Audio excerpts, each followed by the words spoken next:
सिंधु घाटी सभ्यता भारत की एक ऐसी सभ्यता जिसने सारी दुनिया का नज़रिया बदल दिया भारत के बारे में। जहाँ एक और पहले भारत को चरवाहों का, पशुपालकों का देश माना जाता था, वहीं सिंधु घाटी नदी सभ्यता के मिलने के बाद ये विचारधारा एकदम बदल गई। और क्यों ना बदले, क्योंकि सिंधु घाटी में जो उत्खनन हुआ उसमें एक विकसित सभ्यता के दर्शन हमें होते हैं। एक सभ्यता जब विकसित होती है तो वह सीधे नगर सभ्यता से विकसित नहीं होती। पहले गांव बसे होंगे, गांव से पहले शायद कबीले बसे होंगे, फिर गांव बसे होंगे, और उसके बाद धीरे धीरे जब विकास अपने चरम की ओर बढ़ा होगा तब नगर सभ्यता विकसित हुई होगी। सिंधु घाटी सभ्यता ने यूँ तो बहुत सारी चीज़ें हमें दी हैं, हमें सिखाया है, लेकिन आज हम केवल एक विशेष तौर पर बात करेंगे पहिए की।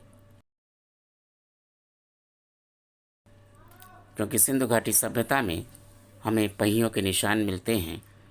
चौड़ी सड़कों पर एक समान दूरी पर दो निशान जो लंबे चले जाते हैं, जो पहिए के ही हो सकते हैं। तो हमें ज्ञात होता है कि पहिए का आविष्कार सिंधु घाटी सभ्यता के लोगों ने कर लिया था। इस पहिए का सफ़र बहुत लंबा है, तो आइए आज जानते हैं पहिए के सफ़र के बारे में। पहला पहिया कब और किसने बनाया ये तो नहीं कहा जा सकता, लेकिन पहिए के विकास ने सिंधु घाटी सभ्यता और उस समय के लोगों की ज़िंदगी में बहुत बड़े बदलाव लाए होंगे। एक बहुत लंबा सफ़र बैलगाड़ी, घोड़ा गाड़ी और तमाम चीज़ों में पहिए का इस्तेमाल मानव सभ्यता के विकास की कहानी कहता है। धीरे धीरे ये विकास हुआ, पहिए बने, तरह तरह के पहिए बने, लेकिन उनकी आकृति, उनका प्रकार गोल ही था। तमाम तरह के गोल पहिए बनाए गए, आवश्यकता के अनुसार बनाए गए। जैसी जिसकी आवश्यकता थी उसके अनुसार उसने पहियों का निर्माण किया। उसके बाद आती है बारी रेलगाड़ी की, क्योंकि रेलगाड़ी ने भी सारी दुनिया की तस्वीर और तकदीर बदल कर रख दी थी, और आज भी यह बादस्तूर जारी है। ट्रेन किसे अच्छी नहीं लगती, ट्रेनों का सफ़र सभी करते हैं। उसके बाद आया हवाई जहाज़। हवाई जहाज़ के भी पहिए बने। हवा में उड़ने के बाद नीचे उतरना इतना आसान नहीं था, और वह भी बिना पहियों के आप नीचे नहीं उतर सकते थे। आज भले ही हवाई यात्रा से आप जाते हैं, आते हैं, धरती पर उतरते हैं, हवा में उड़ते हैं, लेकिन इन सब के बावजूद जो आज सबसे बड़ा साधन है आवागमन का, वह है मेट्रो ट्रेन। मेट्रो जो अपने आप में एक नई ट्रेन है। यूँ तो ट्रेन पहले भी थी, लेकिन मेट्रो यानी जो शहरों में, बड़े शहरों में चलाई जा रही हैं, भीड़ भाड़ इलाकों से दूर आपको बिना जाम में फंसे हुए ये मेट्रो ट्रेन एक जगह से दूसरी जगह पहुंचा देती है। मेट्रो ट्रेन का सफ़र अपने आप में बहुत ही रोचक, रोमांचकारी और आकर्षण से भरा हुआ है। जो शौकीन लोग हैं वो मेट्रो ट्रेन में बैठते नहीं हैं, बल्कि दरवाजे के पास खड़े होकर दूर दूर तक का नज़ारा लेते हैं, क्योंकि कैसा दिखता है मेट्रो ट्रेन से अपना शहर, ये जानने की उत्सुकता शायद सभी में होती है। ये है छतरपुर मेट्रो स्टेशन से पहले का दृश्य, जहाँ से दक्षिण दिल्ली का छतरपुर इलाका बहुत खूबसूरत दिखाई देता है।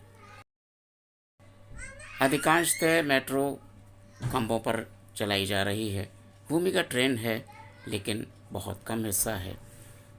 लेकिन जैसे ही ट्रेन ऊपर आ जाती है खंभों पर, तो दूर दूर का नज़ारा बहुत सुंदर दिखाई देता है। दिल्ली में बहुत सारे इलाके ऐसे भी हैं जहाँ खंभों पर दौड़ती है मेट्रो। ये यमुना पार का एक इलाका है, बड़ा ही खूबसूरत। दूर दूर तक ईंटों का जंगल हमें दिखाई देता है।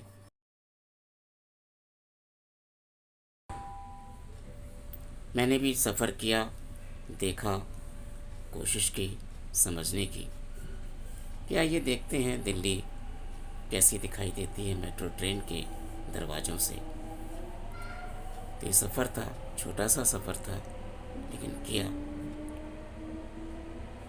और बहुत आनंद लिया कुछ नए ट्रैक का। चारों तरफ हरियाली, बीच बीच में ईंटों का जंगल। दिल्ली में आम आदमी को एक जगह से दूसरी जगह ले जाने के लिए मेट्रो का जाल बिछाया गया है। आनंददायक है, सफ़र भी आराम से पूरा होता है।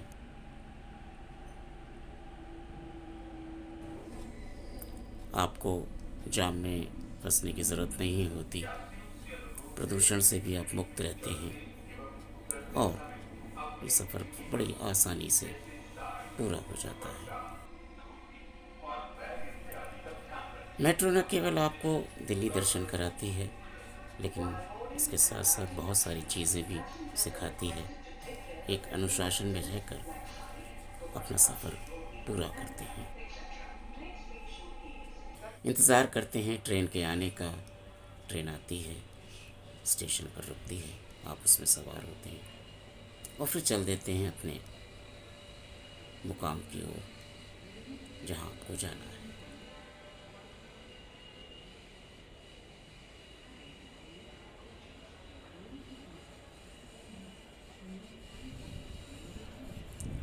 और ये जो दृश्य आपको दिखाई देते हैं, आती जाती ट्रेन सबका मन लुभाती हैं।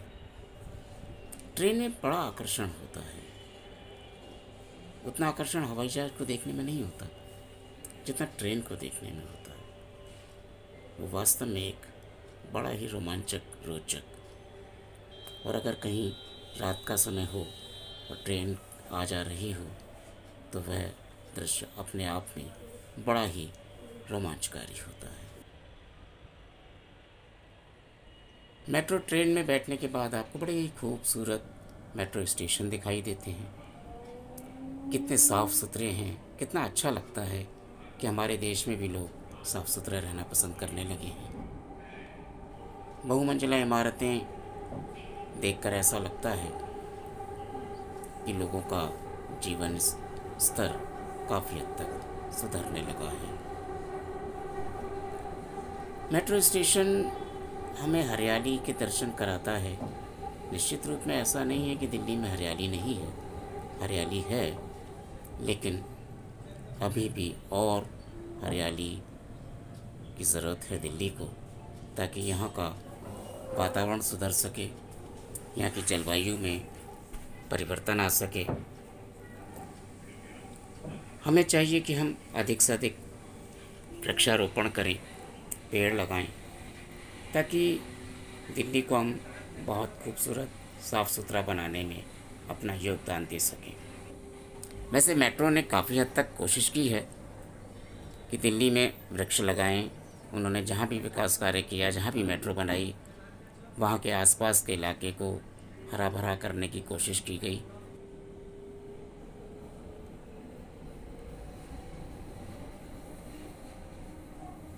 जहाँ भूमिगत ट्रेन चल रही हैं उसके ऊपर पार्क जो विकसित थे उनको पुनः विकसित किया, और पुनः विकसित ही नहीं किया, बड़ा खूबसूरत बनाया है।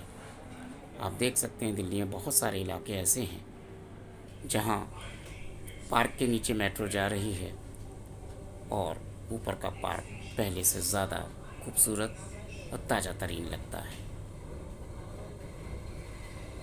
आप जब भी जाएं मेट्रो में तो कोशिश करें कि खिड़की से दोनों तरफ का नज़ारा लें, बड़ा खूबसूरत लगता है देखने में। सड़कें, पार्क, हरियाली, विभिन्न तरह के मकान, और दूर दूर तक की दिल्ली आपको दिखाई देती है।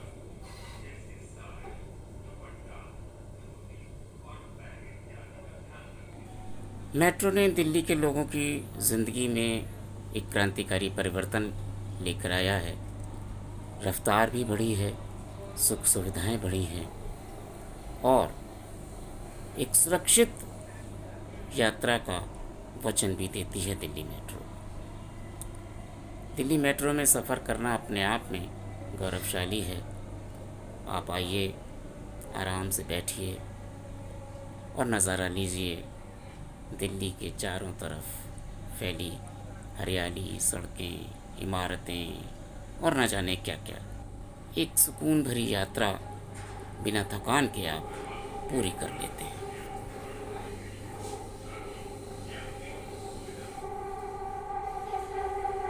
तो देखा आपने, पहिए ने हमारी ज़िंदगी को कितना बदल कर रख दिया है।